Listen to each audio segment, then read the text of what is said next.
D media times में आपका स्वागत है। क्वींस रोड स्थित नीलकंठ कॉलोनी स्थित बरसाना धाम में श्री अलबेली माधुरी शरण महाराज के सानिध्य में चल रही 9 दिवसीय संगीतमय राम कथा में आचार्य राजेश्वर महाराज ने कथा के चौथे दिन प्रभु श्री राम की बाल लीला प्रसंग राक्षसी ताड़का का वध, अहिल्या उद्धार, भगवान राम लक्ष्मण के जनकपुर भ्रमण व पुष्प वाटिका प्रसंग का अत्यंत रोचक वर्णन किया। प्रसंग सुनकर श्रद्धालु भाव विभोर हो उठे और माहौल भक्तिमय रहा। कथावाचक आचार्य राजेश्वर महाराज ने कहा कि जब धरा पर धर्म के स्थान पर अधर्म बढ़ने लगता है तब धर्म की स्थापना के लिए ईश्वर को आना पड़ता है। भगवान राम ने भी पृथ्वी लोक पर आकर धर्म की स्थापना की और लोगों का कल्याण किया। इसके अलावा भगवान श्री राम जनकपुर भ्रमण के बाद दूसरे दिन गुरुदेव की आज्ञा लेकर भगवान की पूजा के निमित्त पुष्पों का चयन करने के लिए जनकपुर की पुष्प वाटिका में पधारे। इस दौरान मिथिला की नारियों द्वारा मर्यादा पूर्वक भवनों की खिड़कियों से राम लक्ष्मण को निहारना, उनके ऊपर पुष्प वर्षा करने को आचार्य श्री ने अत्यंत रोचक तरीके से वर्णन किया। कथा के दौरान बीच बीच में प्रस्तुत भजनों पर भक्तजन झूमते नाचते रहे। सरस परिकर के प्रवक्ता प्रवीण बड़े भैया ने बताया कि कथा 9 जनवरी तक प्रतिदिन 1:30 बजे से शाम 5 बजे तक हो रही है। उन्होंने बताया कि कथा का विश्राम प्रभु श्री राम के राज्याभिषेक की झांकी के साथ होगा।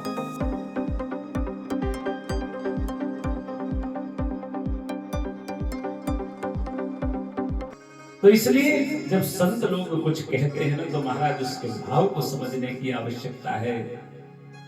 अहिल्या को लग रहा था श्राप मिला है, परंतु आज जब प्रभु राघवेंद्र सरकार को अपने सम्मुख पाया तो उसे लगा कि श्राप नहीं, ये तो वरदान था कि प्रभु के दर्शन इस श्राप के पीछे छिपे हुए थे। किससे प्राप्त होते हैं महाराज? गौतम ऋषि को भी नहीं लिखे होंगे, पर गौतम ऋषि ने कृपा की कि उनकी कृपा के कारण आज मुझे प्रभु के दर्शन हुए हैं। और तब प्रभु श्री राघवेंद्र सरकार ने उसे अपना लोक प्रदान किया, भगवत धाम प्रदान किया, वहां से प्रस्थान किया। आगे गए तो गंगा नदी आ गई, सुरसरी देव नदी, सर्व पाप नाशिनी। गुरुदेव ने कहा कि राम देखो ये गंगा है, सुरसरी देव नदी, इसमें कोई भी इसमें डुबकी लगाता है, स्नान करता है, सारे पाप दूर हो जाते हैं। राम जी बोले फिर तो मैं तुरंत स्नान करूंगा, क्योंकि अभी भी दोष पाप करके आया हूं। ऋषि पत्नी को चरण छुआए मैंने और गंगा में स्नान किया। दोनों भाइयों ने, मुनि विश्वामित्र ने गंगा में स्नान किया और वहां से निकले महाराज जनकपुर पहुंचे। और जनकपुर पहुंचे तो वहां जनकपुर की शोभा ऐसी सुंदर, महाराज पूछिए मत। पुर रम्यता राम जब देखी, हर्षे अनुज समेत विशेषी, हर्षे अनुज समेत विशेषी। एक बगीचा था महाराज, उस बगीचे में मुनि विश्वामित्र ठहर गए। महाराज जनक को पता चला कि मुनि विश्वामित्र पधारे हैं, तो स्वयं पधारे महाराज मुनि विश्वामित्र लेने के लिए। और जनक जी सतानंद जी को साथ लेकर मुनि विश्वामित्र की अगवानी करने के लिए पधारे। अब उस समय थोड़ी देर के लिए राम जी और लक्ष्मण जी कहीं इधर उधर नगर में देख रहे होंगे। मुनि विश्वामित्र उस बगीचे में बैठे और जब राम जी लौट करके आए और जनक जी ने जब उनको देखा तो देखते ही देख रह गए महाराज।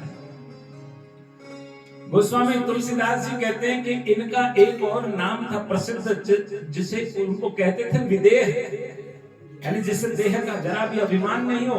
बोले परंतु आज जब रघुनंदन को इन्होंने देखा तब ये विदेह कहलाए महाराज। अब तक तो बोले ये नाम के विदेह थे, असली सच्ची में विदेह तो बोले आज पहली बार जब राम जी को इन्होंने देखा, अपनी सुबुद्ध खो बैठे, भूल गए अपने आप को, और तब लेकर के गए महाराज। महाराज जनक जी ने सीता जी से उनका भवन खाली करवा लिया महाराज। बोले बेटिया आज से तुम हमारे भवन में रहोगे। बोले क्यों? बोले क्योंकि तुम्हारे भवन में रहने के लिए कोई और आया है, किसी और को रखना है। सुंदर सदन सुखद सबका, सुंदर सदन सुखद सबका,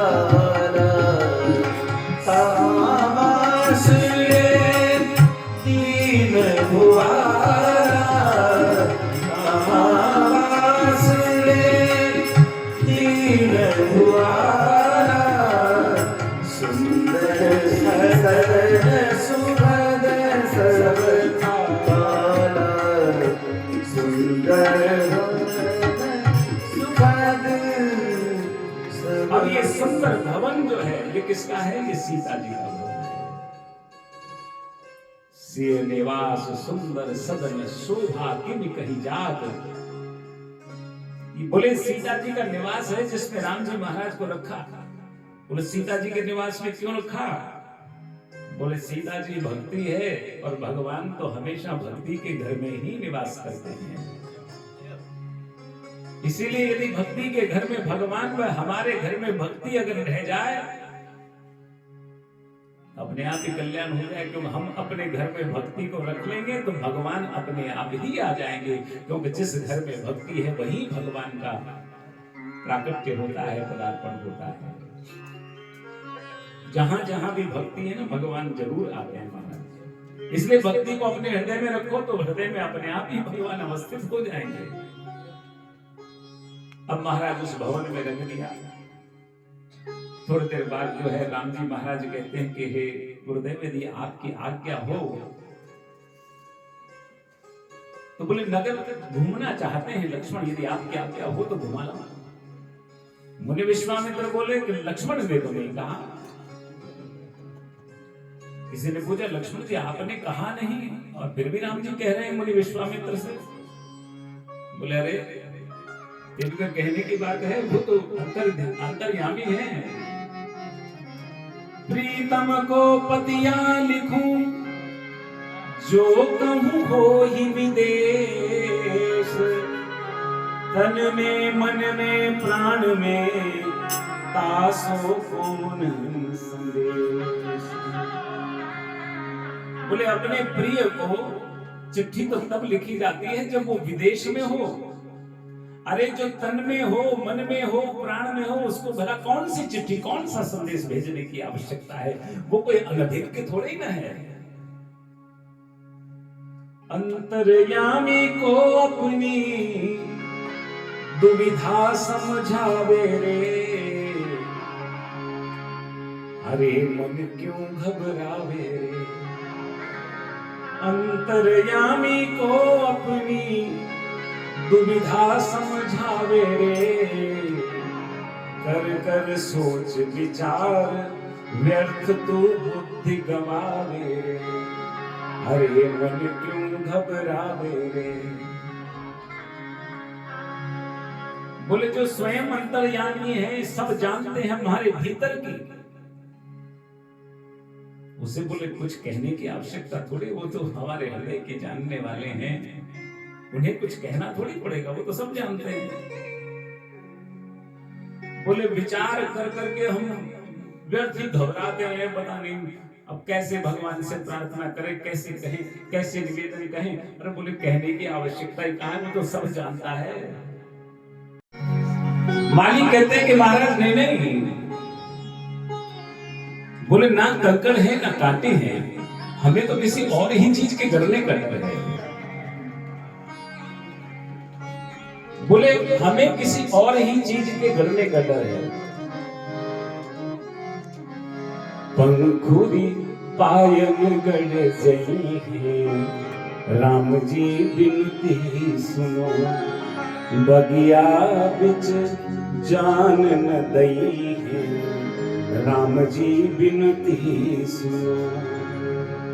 कोमल चरण कमल बिनु पनही, कोमल चरण कमल बिनु पनही। पंखुरी पायन गढ़ जई है, राम जी बिनती सुनो। बगिया बिच जान नहीं है, राम जी बिनती सुनो। बोले हमें डर इस बात का नहीं है कि कांटे या कंकर चुभ जाएंगे, हमें तो डर इस बात का है कि आपके चरणों में कहीं पंखुड़ियां, जो पुष्पों के पत्तों की पंखुड़ियां हैं, वो नहीं गड़ जाएं, उनसे आप जो है चोटिल नहीं हो जाएं। इस भय से हम आपको जाने नहीं देना चाहते हैं। बोले आप कौन हो, कहां से आए हो? तुम श्यामल गौर सुनो दो लालन, आए कहां ते पुरायन में। मिथिलेश की बटिया में बिहरो हरिहेर सुभायन में। यहाँ कौन पठायो दयाए निरायो सुतोरन फूल उपायन में। रघुराज कहूँ गड़ी जाहि लला तो पान के पाखुरी पायन में। बोले आप इतने सुकुमार हैं, इतने सुकोमल हैं, कहीं आपके चरणों में पंखुड़ियां नहीं गड़ जाएं, इसलिए हम आपको नहीं जाने देना चाहते हैं। भाव की बात है महाराज कि बोले आपके चरण कमल हैं, तो नंगे पैर हैं और नहीं आपने पहन नहीं रखी है, जूते चप्पल पादत्राण नहीं है आपके चरण कमलों में, और कमल से भी कहीं अधिक कोमल आपके चरणारविंद है, चरण कमल है, उनमें कहीं ये पुष्पों की पंखुड़ियां गड़ नहीं जाएं, आपको चोट नहीं पहुंचाएं। और प्रभु के चरण कमल है ही इतने कोमल, क्योंकि कमल से कोमल कमला, क्योंकि जिसका आसन ही कमल हो, कमला अर्थात लक्ष्मी, बोले कमल से कोमल कमला, और कमला के कर कमल तो और भी कोमल, और जिन कर कमलों में जो चरण कमल रहते हो, जिन कर कमलों के द्वारा दबाए जाते हो, वो चरण कमल कितने कोमल होंगे। और ऐसे ही राम जी के चरणारविंद है, राम जी के चरण कमल है महाराज। इसलिए वो कहते हैं कि पंखुड़ी, जो पुष्पों की पंखुड़ियां हैं वो भी गड़ जाएंगी आपके पैरों में। राम जी महाराज बोले चिंता मत करो, देखो कुछ नहीं होगा, हम तो चले जाएंगे, तुम हमको जाने तो कुछ नहीं करेगा। बोले नहीं। बोले क्यों? बोले आप चले भी जाएंगे, कोई बात नहीं, कुछ पैरों में गड़ा नहीं, देखिए हम ही ला देते हैं, आप क्यों हट कर रहे हैं, जिद कर रहे हैं। बोले आपके कोमल चरण हैं, कुछ गड़ जाएगा। बोले दूसरी समस्या ये है कि आप कहीं भीतर जाएंगे तो भीतर कहीं आपको, क्योंकि बटिया में यहाँ जो है इस वाटिका में बहुत सारे भंवरे हैं और भंवरों को कमल प्रिय है, तो कहीं आपको चारों तरफ से घेर नहीं ले, इसलिए हम आपको जाने नहीं देना चाहते। बोले भंवरे हमें क्यों घेरेंगे? अरे बोले इतने सारे कमल लेकर के भीतर प्रवेश करोगे? बोले एक आपका मुख ही कमल के समान सुंदर मनोहर, और उसमें भी दो ये कमल नयन, नव कंज लोचन कंज मुख कर कंज पद कंजारुणम। बोले एक तो मुख कमल और उसमें भी ये दो नयन कमल, तो बोले आपको भंवरे घेर लेंगे, इसलिए हम आपको जाने नहीं देना चाहते हैं। राम जी बोले तुम उसकी चिंता मत करो, हम उनसे भी निपट लेंगे। बोले परंतु एक और चिंता है। बोले वो क्या? बोले वहां हमारे जो वाटिका में पेड़ पौधे हैं ना, हमने आपके बारे में सुन रखा है, आपके चरणों में बड़ा जादू है, आपके चरणों की धूली में, कहीं ऐसा नहीं हो हमारे जो है वाटिका के पेड़ पौधे स्त्रियां बन जाएं, पेड़ पौधे उड़ जाएं। आपके चरण लगते ही बोले पत्थर की बड़ी शिला स्त्री बन गई। तो बोले चिंता मत करो, पेड़ पौधों को कुछ नहीं होगा, हम ऐसा करेंगे अपने हाथ धो लेंगे पहले सरोवर में, उसके बाद तुम्हारे पेड़ पौधों से पुष्प उतारेंगे। बोले उससे भी बड़ी चिंता और है। बोले वो क्या? बोले आप जब सरोवर में जाएंगे तो कहीं सरोवर की सीढ़ियां आपके चरणों का स्पर्श पाकर वो पत्थर की सीढ़ियां कई स्त्रियां नहीं बन जाए, इसलिए हम आपको जाने नहीं देना चाहते हैं। राम जी महाराज बोले भैया कोई तो उपाय होगा जाने का, गुरुदेव की सेवा इसलिए खुद लेना चाहते हैं, कोई तो उपाय होगा। हाँ बोले उपाय है। बोले क्या उपाय है? बोले सीता जी की जय जयकार करो और प्रवेश कर जाओ। राम जी बोले हम किसी की जय जयकार क्यों करें? लक्ष्मण जी कहते हैं भैया मन में तो रोज ही करते हो, आज सबके सामने करो। बोले आज मन में सब करते हो, आज सबके सामने कर लीजिए। भगवान का भी प्रेम की वाटिका में जब प्रवेश है ना, तभी संभव है जब वो भक्ति की जय जयकार करे। सीता जी भक्ति है और ये प्रेम की वाटिका है, तो भक्ति की सत्ता जब तक स्वीकार नहीं की जाती तब तक प्रेम की वाटिका में भगवान को भी प्रवेश नहीं है। इसलिए कहा कि भगवान का प्रवेश के लिए चबुदिस चितये पूछी माली गण चबुदिस चितये पूछी माली गण लगे नदन भूल मोहित मन लगे नदन भूल मोहित मन तेगी अवसर सीता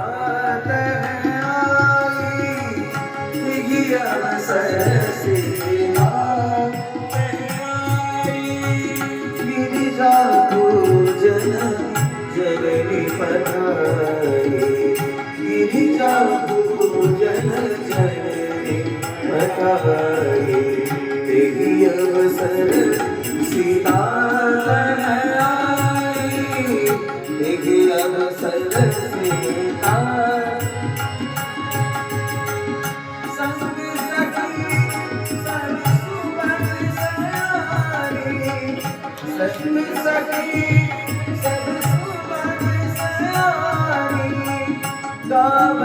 गीत मनोहर वाणी गावै गीत मनोहर वाणी यही अवसर सीता गिरिजा पूजन जननी पढ़ाई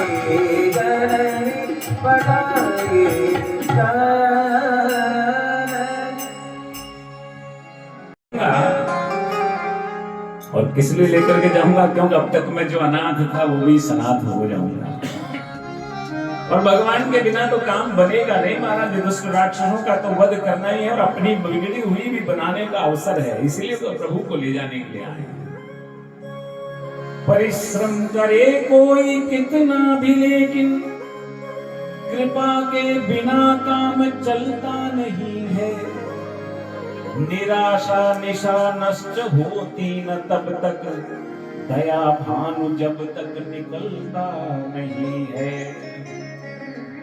दमित वासनाएं अमित रूप ले जब, अंतःकरण में उपद्रव मचाती, तब फिर कृपा सिंधु श्री राम जी के अनुग्रह बिना मन संभलता नहीं है।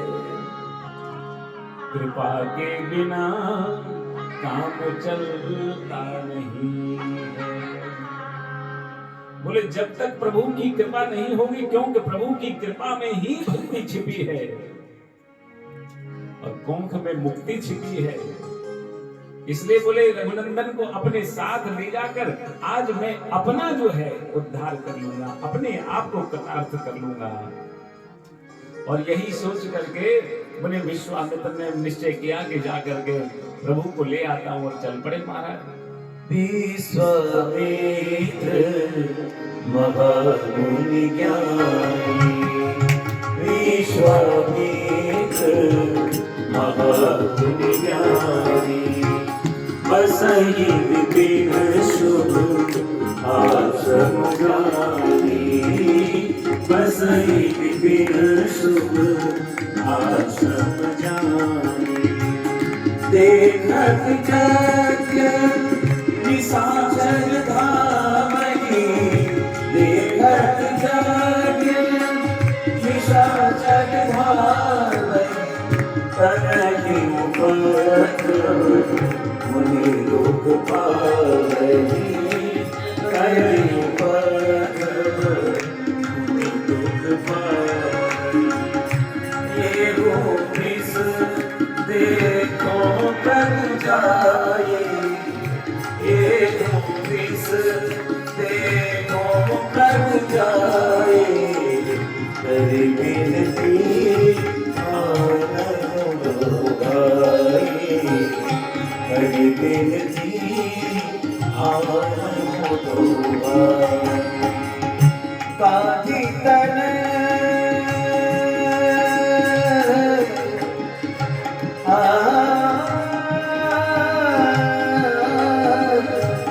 काजी तन मन चिंता व्यापी, काजी तनय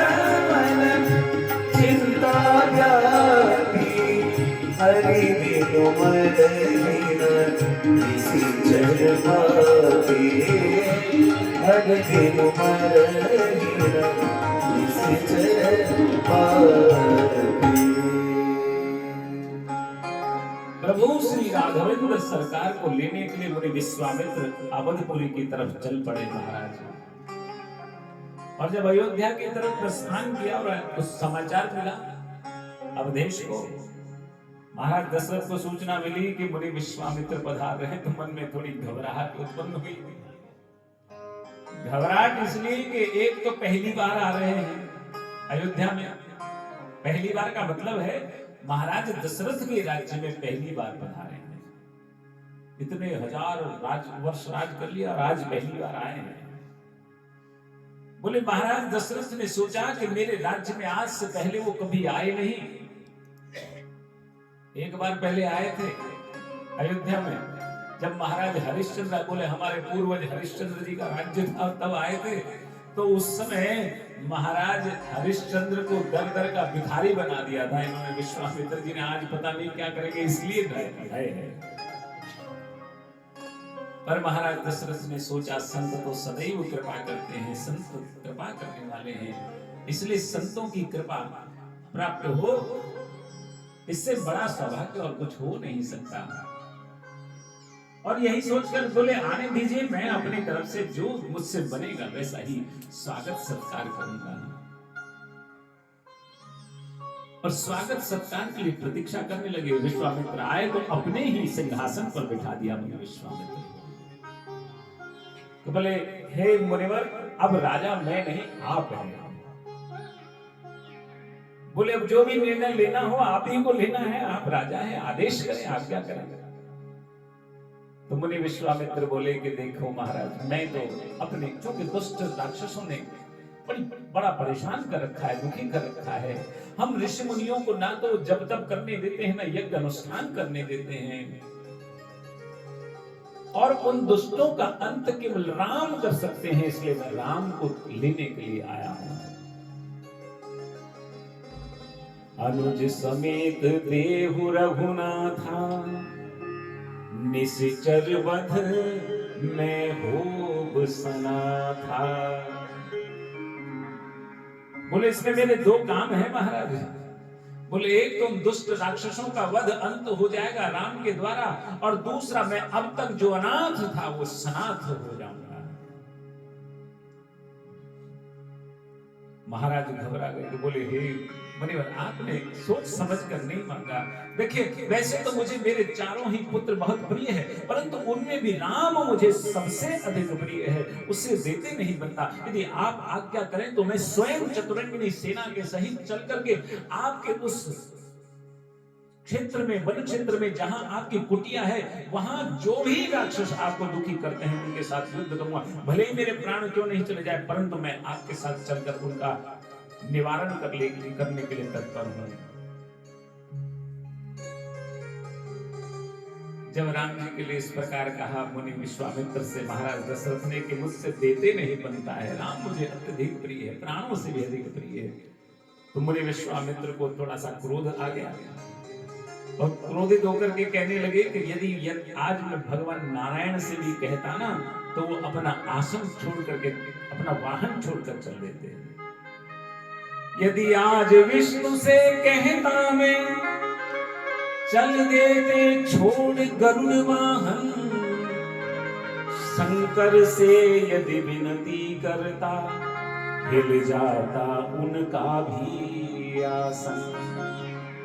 मांगी जो तुझसे यह भिक्षा, इसलिए मुझे संताप हुआ, दुख हुआ तुझे भी मुझको भी, इस पुण्य कार्य में पाप हुआ। बोले यदि मैं भगवान विष्णु से कहता तो वो भी अपना गरुड़ छोड़कर मेरे साथ चल देते हैं। यदि मैं विनती करता तो भगवान शंकर का भी आसन हिल जाता। मुझे बड़ा बुरा लगा जो मैंने तुझसे आज इस प्रकार की भिक्षा मांगी, जिसके कारण तुझे भी दुख हुआ मांगने पर और मना करने पर मुझे पीड़ा हुई। तब मुनि वशिष्ठ ने समझाया कि महाराज चिंता मत करो, मुनि विश्वामित्र लेने के लिए तो आए हैं, लेकिन इसमें भी उस बालक का और आप सबका भला है। और ये आपका जो बालक राम है ना, ये कोई साधारण मानव नहीं, स्वयं जगदीश्वर है, जो लोक कल्याण के लिए ही नर शरीर धारण करके पधारे हैं। तब वशिष्ठ बहुविधि समुझावा, नृप संदेह नास कह पावा।